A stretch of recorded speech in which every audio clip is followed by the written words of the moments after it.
stay at home. That is the order tonight from 4 state governors as the coronavirus pandemic spreads.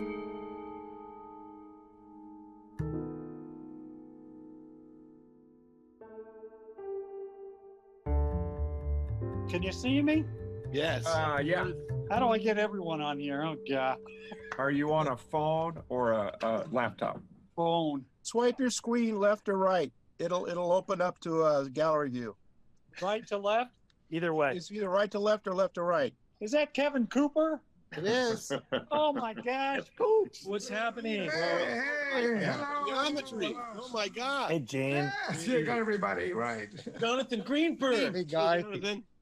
Wow. Valedictorian in the house. All the cool kids are here. Franklin, give us an update. Well, I still exist. How's everybody? We're being good COVID boys. Staying inside.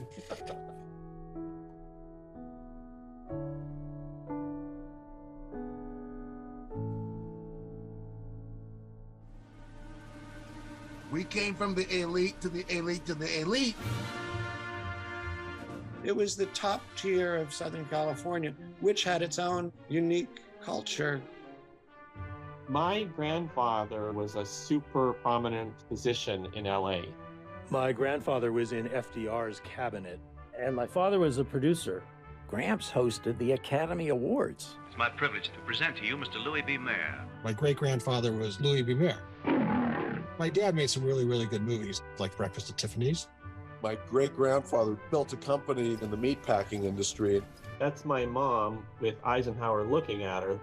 Ronald Reagan carpooled me to school. My father wrote the screenplay for From Here to Eternity. How do I know that? It says so right here.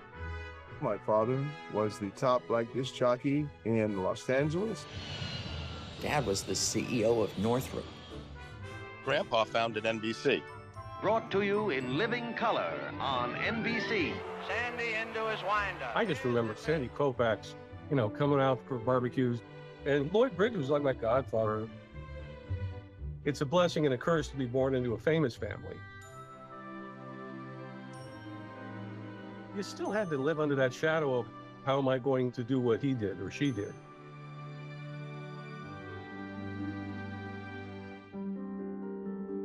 I mean, just the perception of or the lack of perception, I should say, that we had no idea that we were standing on like multi-zillion-dollar property. Within the west side of LA, there were these microclimates of class. I personally was always really aware of the difference between people who lived in lower Bel Air and upper Bel Air. For a lot of these people, it was a very small town between the private schools and the clubs. Back then, the thing was you start a family, and if you're rich enough, you hire a nanny. The nanny takes care of the kids. You see the kids when you want to.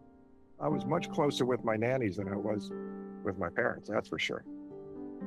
A lot of times it was my parents' employees who were there when I fell down or, needed someone to hold me.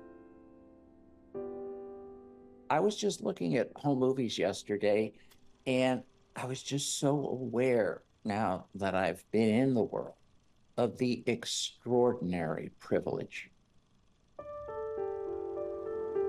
There we were, decked out in white, celebrating May Day. I remember May Day in color. And I remember Kennedy's death day at school and at home in black and white. President Kennedy has been assassinated. It's official now. The president is dead. We were in Miss Alice's second grade class. The principal called us all out and said, "Kids, the president has been killed. You're all going home." The bubble we'd been living in was beginning to burst, and we saw it all on television.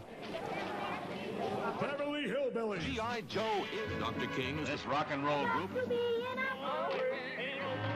Lead the marchers to a rally in United Nations. Martin Luther King 20 minutes ago died.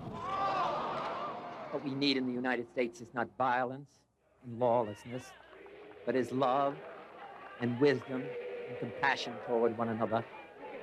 I remember walking down to the kitchen and my mother said that Robert Kennedy had been assassinated the night before, less than a mile from my house at the Ambassador Hotel.